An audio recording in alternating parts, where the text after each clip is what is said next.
My significant other, and I have been together for 4 years, and about 2 years ago when the Rona hit, I moved in with him as we both lost our respective jobs and needed to save a bit from gas and utilities. Since then I have found a new office job and take some odd jobs online, but he basically stays at home most of the time. Has always been on the controlling side. He wanted me to cut all my male friends from my life. Hindsight is 20/20, I know, but in his defense, he also cut all contacts with women, or at least to my knowledge. Has always been very adamant that he doesn't condone cheating, and even if someone else in his life was a cheater, he would cut them out of his life.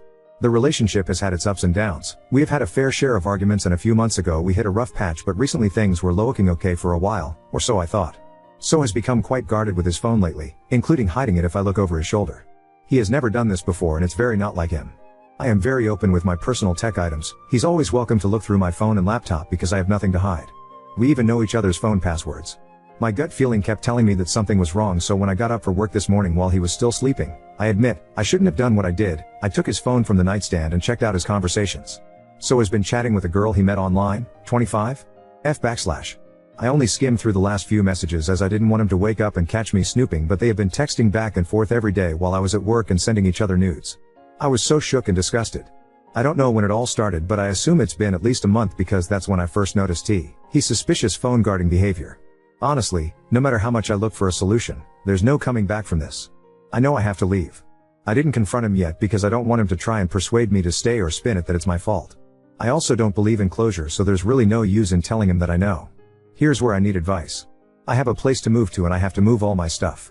I don't want to have him damage my stuff to spite me or something. He has a history of throwing my possessions when angry, so I'll have people come help me move when he's not in the house. We have separate finances, so that's not an issue. The problem is, we have a dog. I adopted him with his approval when I moved in with him. I'm saying it's technically my dog since I do 90% of the dog activities. He rarely takes him out and I buy all the dog toys and dog food. Basically, he's the fun parent that gets only the pets and hugs. I know he loves the dog and the dog loves him, but I don't think he'd be able to take care of him and get up at 6 a.m. to walk him. My baby is also too used to the house and us, and he'll probably be stressed out if I move him. Should I take the dog with me without telling my soon-to-be ex, or should I leave the dog with him? Another thing I need advice for is, should I leave him a note or a message with any explanation? Update 1. One particular comment stuck out to me, that my pet doesn't know what's best for them and they could roll in literal shit and be happy, which really solidified my decision. As a preface, I'd like to apologize. I was paranoid that I could be found out, so I altered a couple of details in the original, one of which was that we owned a cat, not a dog. However, I was still doing 90% of the caring for the cat. On to the update. After reading all the comments and making the decision to take the cat, I called my best friend, her boyfriend and my parents to tell them I'm breaking up and discuss logistics. I also told them to not mention anything in writing on the off chances that sees the messages. It took me quite some time to put everything in motion, 3 weeks to be precise, in which time I was doing my best to act like everything was okay while secretly moving some of my stuff to my parents' place to ease the final load. Finally, last Friday morning, best friend, her boyfriend and my dad came. We loaded up everything on my father's truck and left. The whole ordeal took 5 hours. I was honestly amazed how much stuff I managed to accumulate for just 2 years. I took everything that I paid for out of my pocket, including a monitor and a headset that I lent him due to his equipment breaking, and he never bought new ones. The only thing I left was a queen-size bed I bought shortly after moving in. I also made sure to log into X's World of Warcraft account to cancel his subscription, which was paid from my bank account. I left a note on his desk that basically said, "Do not panic, you have not been robbed." I just took all my stuff and left. I'm taking the cat with me because I don't trust you to take care of her properly. Do not call me, my friends or my family. We have already had the talk, so there's nothing else to say. Have a nice life, your ex. I didn't tell him I know about the cheating because at this point it was irrelevant. In retrospect, it was just the last straw on top of many other problems. But hindsight is always 20/20. I blocked his number and never looked back. Sure enough, he messaged me on WhatsApp as soon as he came back to the empty flat. The gist of the messages was that we could have done it the civil way, Lamau, and why did I take the cat this way? We raised her together and he loved her. He also tried to call 3 times but gave up soon after. I then blocked him on WhatsApp as well. The next few days were pretty uneventful. Yesterday, he showed up at my workplace unannounced. I was pretty annoyed but didn't want to make a scene in front of the colleges, so I took a break and went out with him to the park across the street. Knowing him, he wouldn't just fuck off and leave me alone. He said he wanted closure and that I owed it to him after all these years. The conversation was mostly boring, so I'll highlight the important details. He said he wanted my monitor back and that he's willing to pay for it or trade me his new one, which is better but wasn't with the same curve that he was used to. I told him that I like my monitor and tough luck. The best part is he went out, bought a new monitor, set it up to play WoW, but realized that I also took the headset. He then asked his mother to buy him one and she bought headphones without a mic. Pity. He asked to have the cat back. He offered me money, offered me all his crypto savings and even offered me 60k gold in WoW, Lamau. I told him some things can't be bought with money. He then asked to co-parent and when I said no to that too, he asked to at least say goodbye to her in person, also denied. I brought up that I'm the cat's primary caregiver and he can't even clean her shit. He replied he could when push comes to shove but didn't since I was doing those things anyway, despite him being in the flat almost 24/7. I also pointed out that if he really loved the cat that much, he'd want the best for her and to be with the one who takes care of her, instead of wanting to keep her for selfish reasons. He kind of agreed on that. The most baffling part, he offered to pay me to go grocery shopping together. We used to that all the time when we were together. I pointed him to a couple of sites where he can buy groceries and have them delivered. He said it was too much work. I told him to adjust and evolve. He also apologized one too many times for hurting me, to which I replied every time I wasn't hurt, I was just disgusted and cringed at the conversations I read, to which he got offended and mumbled that it was private, you know. Not once did he mention the side chick, even then he didn't have the balls to admit to the affair. In their messages there was a recurring joke that if he comes to the hotel where she works, they'd have to fuck in the janitor's room. I brought her up a couple of times, told him I wished them both the very best and since I left him the bed, he doesn't have to worry about fucking in the janitor's room anymore. He asked to be friends multiple times. I told him, also multiple times, he betrayed me and he's a pathological liar and I don't want to be friends with a dishonest person. He legit couldn't comprehend how his dishonesty impacts a potential friendship. He said he wanted to tell me he wasn't committed to me anymore but couldn't bring himself to do that. I pointed out the hypocrisy of him blowing up at me for platonically talking to male friends online but he cheats the moment a semi-attractive woman comes his way. He said that a woman cheating on a man is the greatest sin but a man cheating on a woman is not so severe. What the actual fuck? The rest of the conversation was him trying to play buddy-buddy and talk to me about his life and me reminding him that I'm not interested in his life and that he's a closed chapter to me. After what seemed to be eternity, we said our, hopefully, final goodbyes and I went back to work. In conclusion, for the past week since I left, I felt like a huge load had dropped off my shoulders. I have all the time in the world, I'm working on myself, I'm reconnecting with people I haven't talked to in years, I'm trying to live my best life and I don't regret anything.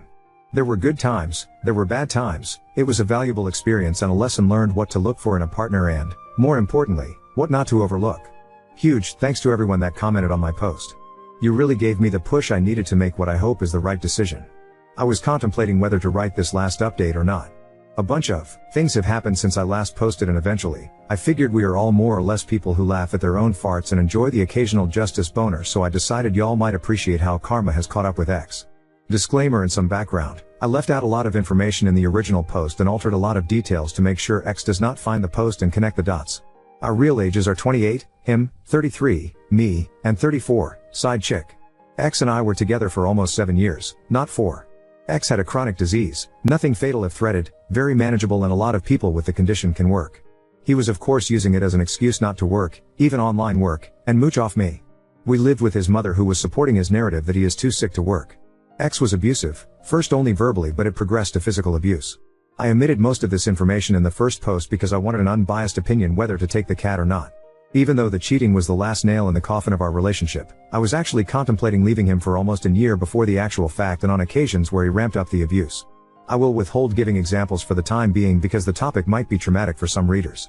My last update ended with X coming to work to offer me pixel money for my cat. This was in August 2022, I vacated his flat at the end of July. I thought everything was said and done and I would not hear from him again. Spoiler. I was wrong.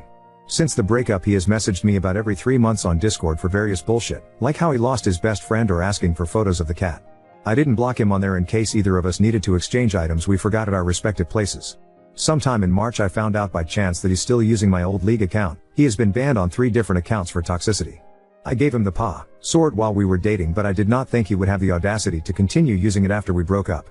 The kicker is, all it would take would be to ask me to use it and I would have no problems with it. It really rubbed me the wrong way that he could message me with his woe is me crap on 4 different occasions but conveniently forgot to mention that he is still playing on my account. I wondered for about a week whether to let it slide or to just change the password, then he contacted me again about wanting to ask me something. I shot this down and reminded him that I explicitly told him not to contact me. He said okay. This lasted for a fortnight until he messaged me again, saying that he will ask his question regardless. I pointed out how I told him not to contact me and he could not respect even that. So he has learned nothing as he still does not give a fuck about other people's boundaries. The question was, what did it feel like to be with a complete monster for 7 years? Why did you stay for so long? Apparently, the lad was going through some kind of epiphany phase. There were a lot of crocodile tear-laced explanations that followed, the gist of it that he was doing some reflections. He realized he is a complete lunatic and needs help and apologized for how he behaved. I also found out that he spent all his savings and disability money, including the crypto he offered me for the cat. So he could not take me up on the offer to buy my LOL account. Sag. Also, to nobody's surprise, his little affair did not work out. I did not ask for details, but what he said was, "I think I finally met a person who is more sick and broken inside than me," which is quite an achievement. Few months prior to this revelation, a WoW friend from the side chicks country messaged me. For context, we are all Europeans and play on the same servers. Friend knew my side of the story, and when he found out that side chick is flying to my and ex's country, he put two and two together. He told me he does not expect much from their relationship since a year ago the chick was dating a mate of his, broke his heart and flew somewhere else for the next WoW guy that gave her attention. Knowing these facts and after what X said, I mentioned to him how it was ironic that he cried cheating. If I was 5 minutes late after work, but decided to involve himself with a woman who was practicing cheating as a sport. He agreed that it was quite ironic indeed and that he had to lay in the bed that he made, which was sort of mature on his part, I suppose. Also, did I mention he was too dumb to wire his own debit card to his WoW account? This is why he could not play anymore? Well, yeah. But I guess also because he lost his sugar mommy that was paying for it and failed to secure another. As for me, Kitty and I are thriving. I am active. I lost 12 kilograms since the breakup and I am getting back in shape, even though I lost the excess weight the moment I dumped the ex. I have reconnected with most of my friends and apologized for not contacting them very much in the past 7 years and explained why. They were very understanding and things have gone very much to how they were before. I have also met the most decent, kind and compassionate man out there. So, life is looking good. Now on to second story. Step-sibling demanded I deed my grandparents' house to my dad after their deaths, but I've changed the locks and refused to comply. I've had a rocky relationship with my parents, divorced since 1999, my entire life. My father married my stepmother in 2000. I was an only child up until this point. She had 4 children from a previous marriage. In the early days of their marriage, she was pretty toxic to me and to my dad's side of the family. Instead of letting relationships between everyone happen organically, she tried to force them. There's a lot of backstory here, and I'm trying to trim a lot of fat to still bring us to current day, so bear with me. When my parents said, my dad was allotted 42 days in the summer, and every other weekend. He often would abandon me to be with her family, things would be taken from me and distributed to her children, etc. He would always try to buy me off with gifts to make up for hurt feelings. I often felt like I was on the back burner. I spent that time with my grandparents instead. My grandparents decided to deed me their house when I was 9 because of this. So I'd always have a home when they died. That's always been a sticking point to my father. He would say things like, "That was such an irresponsible thing to do of them. To deed property to a child." It clearly didn't settle well because he has still made comments within the last few years to other people. My stepmother got into an altercation in 2007 where she shoved my grandfather in his front yard to the ground. I was 15 at the time. We didn't see my grandparents for 8 months after that, and that was after his stroke. Every time my dad would pull some nonsense or defend his wife's actions, my grandmother would be petty and change the will, slowly keeping land from him for when they pass. After this incident, I often wondered why he didn't leave her. They both have a history of only thinking of themselves to the point my grandfather died with poor credit because my dad took out loans and cards in his name. Before he retired, he didn't save a penny. He's been grifting in ways. He has military retirement, but my stepmom blows through it. I've been married for 8 years and I have a child. Before I had mine, my dad and stepmother had 7 other grandchildren. They now have 11 total. My daughter is the only blood relation to my dad. He didn't get to see her because my stepmom kept him from seeing her for the first 3 years of her life. When they split, I feel like I get quality time with him, and I've learned to set boundaries over the years to keep me or my child from being hurt. I've spent the last decade of my adult life trying to heal my inner child and not carry that baggage into my child's life. Learning to love and forgive. If not forgive, at least make peace. I've tried to rekindle a relationship with my father so that he can have a relationship with my daughter. Him and my stepmother have been on the rocks for 5 years and have separated twice. He can't seem to get away. Given where I am in life, it feels like they want something. If not now, then when? I am married and own my own home. We make a good income and work hard for what we have. I've been dreading my entire life for the moment that both my grandparents would be put to rest. It's been difficult in itself to process the loss of someone who was essential in my upbringing, showing unconditional love and teaching me how to function like an adult when I was ready to step into the world.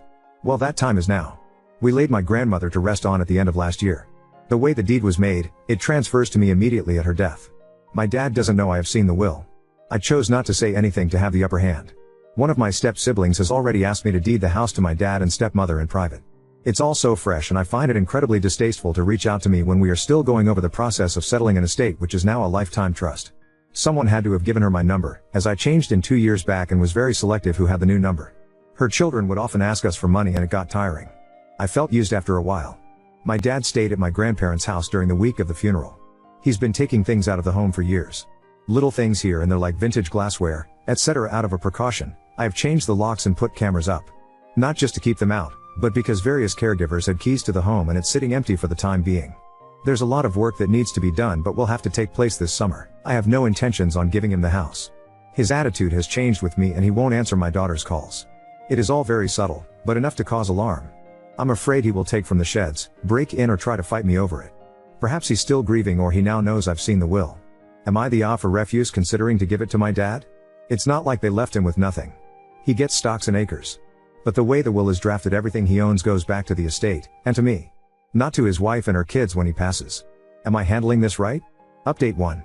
It's taken me 31 years to really see beyond the rose-tinted glasses of the relationship I thought I had with my father.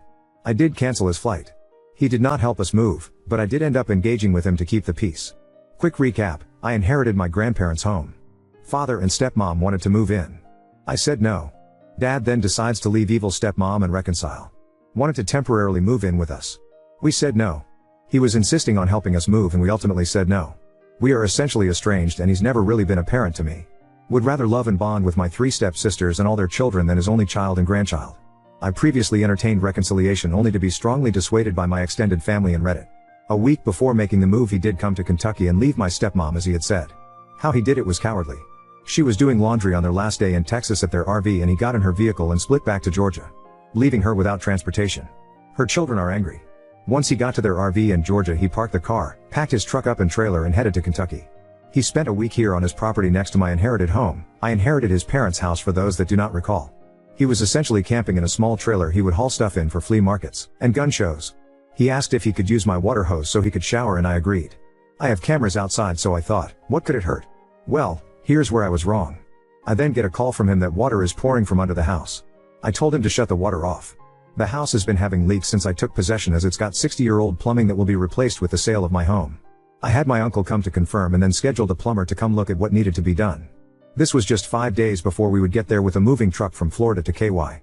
A pipe had split under the sink and the water heater had busted during the winter. During this time a storm came through and the power went out. He found a key I had in a flower pot for the plumber and went into my home.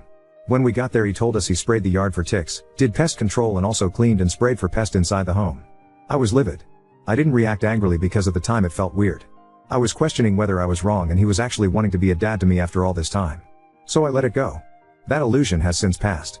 We've been here since mid-June and now I've discovered he's robbed us blind. He's denied it all of course.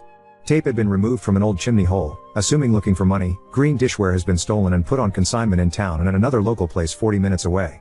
Anytime we have a subcontractor out to give bids on the remodel he just shows up and tries to hijack the situation. He talked to me like I'm stupid in front of my husband. That surprisingly didn't go well.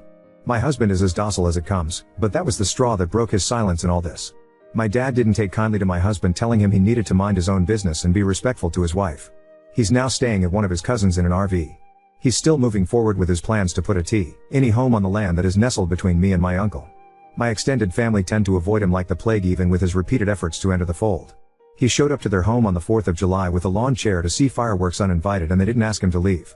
Sometime in July we noticed my dad had messed with the propane heater. It no longer had the pilot light on, and the dial had been moved to 1. Which is on the opposite side of the dial as the pilot setting. Either that was incompetence or he was playing with fate with our lives. His granddaughter's life. He of course denied it. I am under the impression we are all in fear of his retaliation.